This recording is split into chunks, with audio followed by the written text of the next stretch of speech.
Oliver twist अध्याय 44। वह समय आ गया जब नैन्सी ने रोज मेली से किए गए अपने वादे को पूरा करना था। वह असफल रही।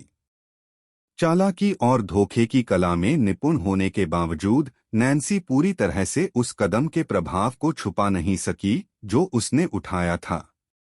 उसे याद था कि चालाक यहूदी और क्रूर साइक्स ने अपने कुछ गुप्त योजनाओं को केवल उसी के साथ साझा किया था, यह सोचकर कि वह भरोसेमंद है और उन पर कोई शक नहीं करेगा। हालांकि वे योजनाएं बहुत बुरी थीं और उनके रचने वाले बेहद खतरनाक थे। नैन्सी की भावनाएं फागिन के प्रति कड़वी थीं, जिसने उसे कदम अपराध और दुख के गहरे अंधेरे में धकेल दिया था, जहां से निकलने का कोई रास्ता नहीं था। फिर भी कभी कभी वह उसके प्रति दया महसूस करती थी कि कहीं उसकी जानकारी देने से फागिन कानून के चंगुल में न फंस जाए, जहां से वह अब तक बचता आया था, और अंततः उसके हाथों अपने बुरे अंजाम तक न पहुंच जाए, चाहे वह उस सजा का हकदार ही क्यों न हो।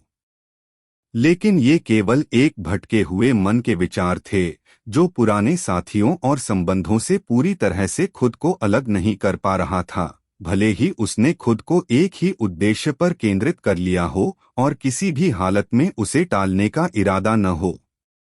साइक्स के लिए उसकी चिंताएं उसे कदम पीछे खींचने के लिए अधिक प्रेरित कर सकती थीं, लेकिन उसने वादा किया था कि उसका राज सख्ती से छुपा रहेगा।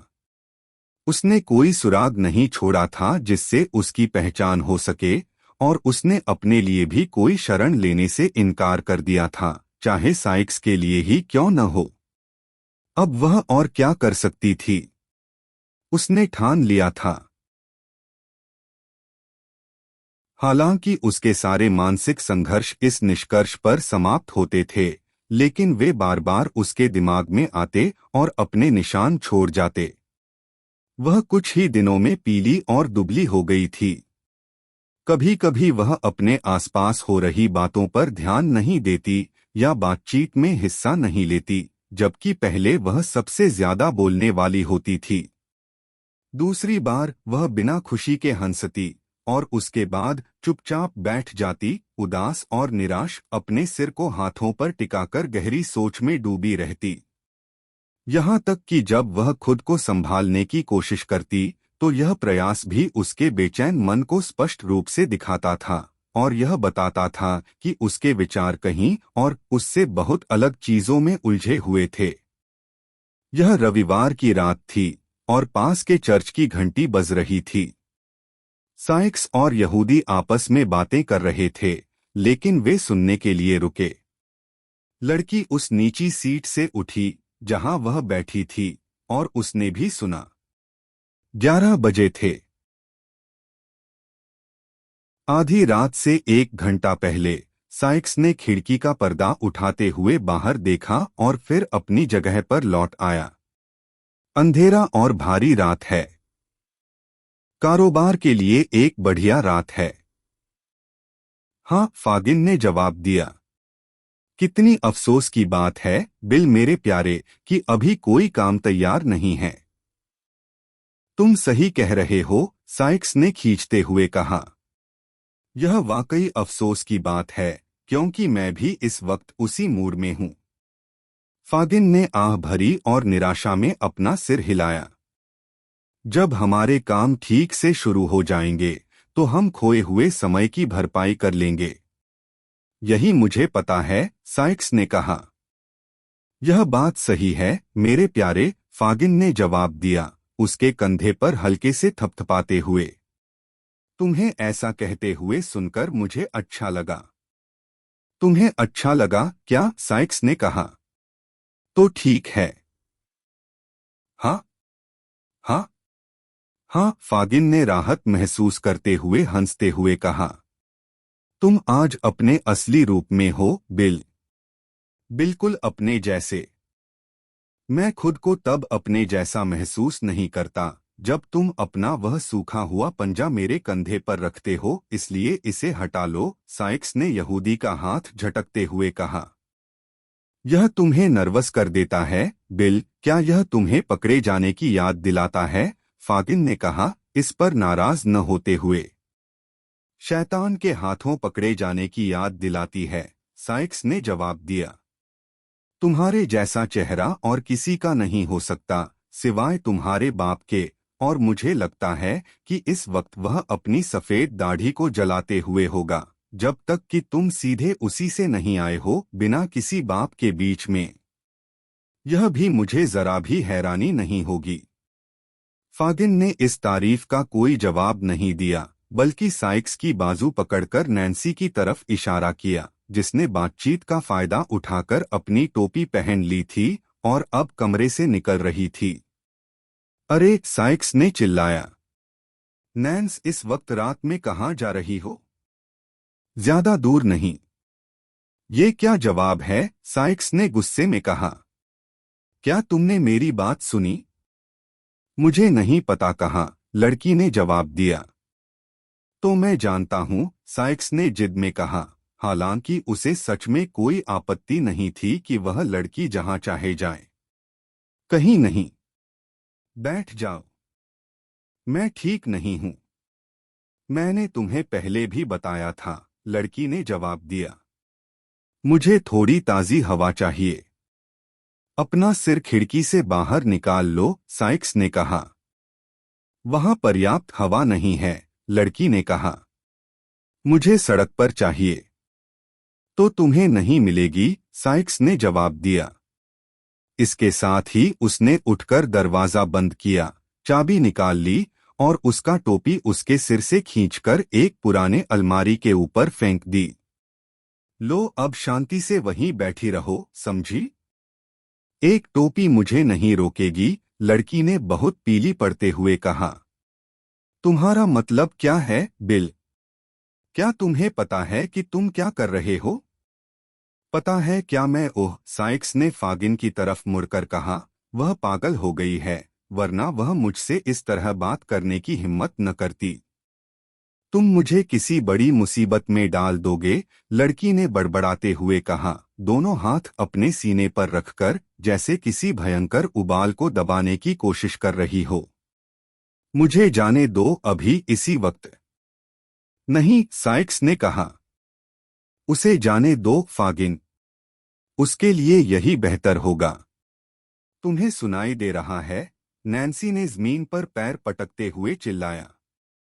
सुनाई दे रहा है, साइक्स ने कुर्सी से मुड़कर उसका सामना करते हुए कहा। हाँ?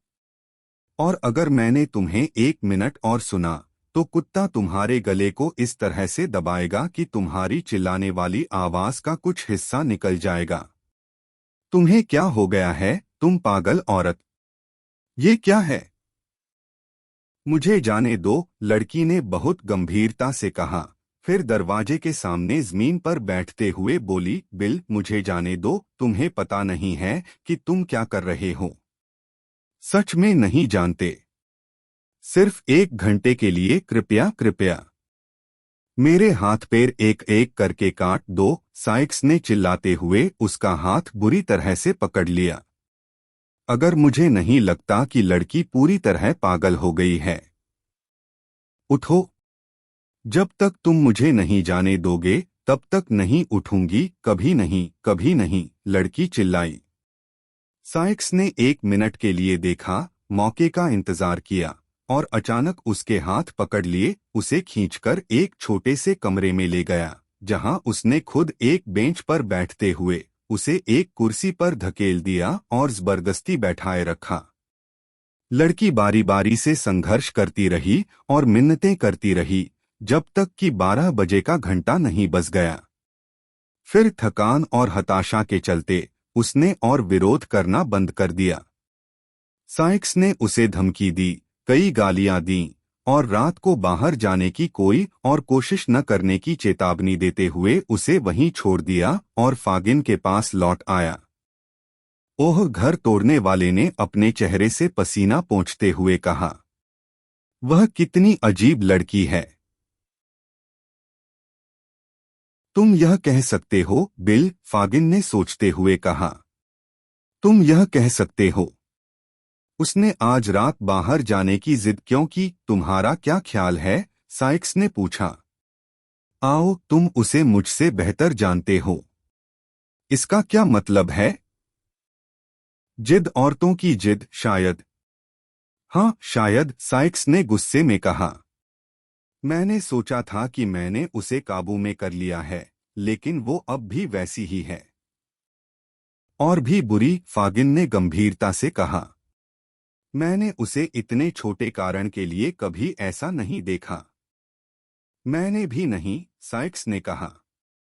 मुझे लगता है कि उसके खून में अभी भी बुखार का थोड़ा असर है और वो बाहर नहीं निकल पा रहा। क्या कहोगे? शायद। अगर उसे फिर से ऐसा हुआ तो मैं उसका थोड़ा खून निकाल दूंगा, बिना डॉक्टर को परेशान किए, साइक्स ने कहा। फागिन ने इस इलाज के तरीके को सहमति से सिर हिलाकर स्वीकार किया। जब मैं बिस्तर पर पड़ा था, वो दिन रात मेरे पास थी, और तुम, जैसे कि तुम एक निर्दयी भेड़िए हो, खुद को दूर रखे हुए थे, साइक्स ने कहा।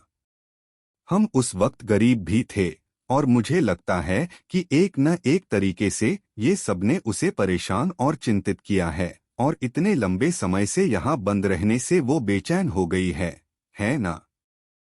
यही बात है, मेरे प्यारे, यहूदी ने धीरे से जवाब दिया। चुप रहो। जैसे ही उसने यह शब्द कहे, लड़की खुद वहां आई और अपनी पुरानी जगह पर बैठ गई। उसकी आंखें सूजी हुई और लाल थीं। वह खुद को आगे पीछे झुलाने लगी, सिर को झटका दिया, और थोड़ी देर बाद हंसने लगी। अब देखो, ये दूसरी तरफ चल पड़ी, साइक्स ने कहा, और आश्चर्य से अपने साथी की तरफ देखा। फागिन ने उसे इशारे से कहा कि अभी ध्यान न दे, और कुछ ही मिनटों में लड़की अपने सामान्य व्यवहार में लौट आई। साइक्स से धीरे से यह कहते हुए कि उसे फिर से ऐसा कुछ करने का डर नहीं है, फागिन ने अपनी टोपी उठाई और उसे शुभरात्रि कहा। वह कमरे के दरवाजे तक पहुंचा, रुका, और इधर-उधर देखते हुए पूछा कि क्या कोई उसे अंधेरे सीढ़ियों तक रोशनी दिखा सकता है। इसे नीचे ले जाओ, साइक्स ने कहा, जो अपनी पाइप भर रहा था। बड़ा दुख होगा अगर ये खुद ही अपनी गर्दन तोड़ ले और देखने वालों को निराश कर दे। इसे रोशनी दिखाओ।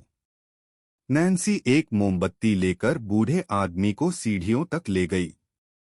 जब वे गलियारे में पहुंचे तो उसने अपने होठों पर उंगली रखी और लड़की के करीब आकर धीरे से कहा, क्या बात है नैन्सी प्यारी? तुम्हारा मतलब क्या है? लड़की ने उसी लहजे में जवाब दिया। ये सब क्यों हो रहा है? फागिन ने कहा। अगर वो, उसने अपनी पतली उंगली से ऊपर सीढ़ियों की ओर इशारा किया, तुम्हारे साथ इतना सख्त है, वो एक जानवर है, नैन्स, एक जंगली जानवर, तो तुम क्यों नहीं? क्या? लड़की ने कहा, जब फागिन रुका और उसका मुंह लगभग उसके कान के पास था, और उसकी आंखें उसकी आंखों में घूर रही थीं। अभी कोई बात नहीं। हम इस बारे में फिर बात करेंगे। तुम्हारा एक दोस्त है मुझ में, नैन्स, एक सच्चा दोस्त। मेरे पास साधन हैं, शांत और पास में।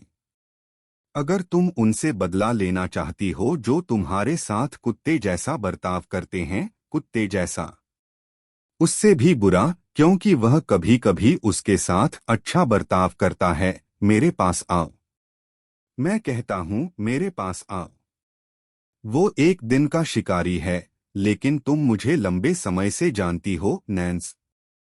मैं तुम्हें अच्छी तरह जानती हूँ, लड़की ने बिना किसी भाव के जवाब दिया। शुभरात्रि। वह पीछे हट गई जब फेगिन ने उसके हाथ पर अपना हाथ रखने का प्रस्ताव रखा, लेकिन उसने फिर से एक स्थिर आवाज में शुभ रात्रि कहा, और उसके विदाई के नजरिए का जवाब एक समझदारी की नोट से दिया, और उनके बीच दरवाजा बंद कर दिया। फेगिन अपने घर की ओर चल पड़ा, अपने मन में चल रहे विचारों में खोया हुआ। उसने यह सोचने का विचार किया, यह सोचकर नहीं कि जो अभी हुआ उससे यह पुष्टि हुई, बल्कि धीरे धीरे दैट नैन्सी घर तोड़ने वाले की क्रूरता से थककर किसी नए दोस्त के प्रति आकर्षित हुई है। उसकी बदलती आदतें, अकेले घर से बार बार बाहर जाना, गिरोह के प्रति उसकी उदासीनता और उस रात विशेष समय पर घर छोड़ने की उसकी बेताबी, इन सब ने इस संदेह को मजबूत किया और उसके लिए इसे लगभग निश्चितता बना दिया। इस नए प्रेम का व्यक्ति उसके आदमियों में नहीं था। नैन्सी जैसे सहायक के साथ वह एक मूल्यवान जोड़ होगा और उसे, फेगिन ने सोचा, बिना देरी के सुरक्षित करना चाहिए। एक और भी गहरा उद्देश्य था। साइक्स बहुत जानता था और उसके गंदे तानों ने फेगिन को कम चोट नहीं पहुंचाई थी क्योंकि जख्म छिपे हुए थे। लड़की को अच्छी तरह पता था कि अगर उसने उसे छोड़ दिया तो वह उसकी क्रोध से कभी सुरक्षित नहीं रह सकती और यह निश्चित रूप से उसके नए पसंद के व्यक्ति पर टूटेगा। थोड़ी अनुनय से फेगिन ने सोचा, क्या यह संभव नहीं कि वह उसे जहर देने पर राजी हो जाए? महिलाएं ऐसे काम करती रही हैं और इससे भी बुरा, उसी उद्देश्य के लिए। यह खतरनाक दुश्मन, वह आदमी जिसे मैं नफरत करता हूं, चला जाएगा, उसकी जगह एक और होगा और मेरे पास लड़की पर इस अपराध के ज्ञान के साथ अनंत प्रभाव होगा। फेगिन के मन में ये बातें चल रही थीं जब वह घर के चोर के कमरे में अकेला बैठा था और इन विचारों के साथ उसने बाद में विदाई के समय लड़की को फुसफुसाने का अवसर लिया। उसे आश्चर्य नहीं हुआ और न ही उसने उसके मतलब को समझने में असमर्थता का प्रदर्शन किया।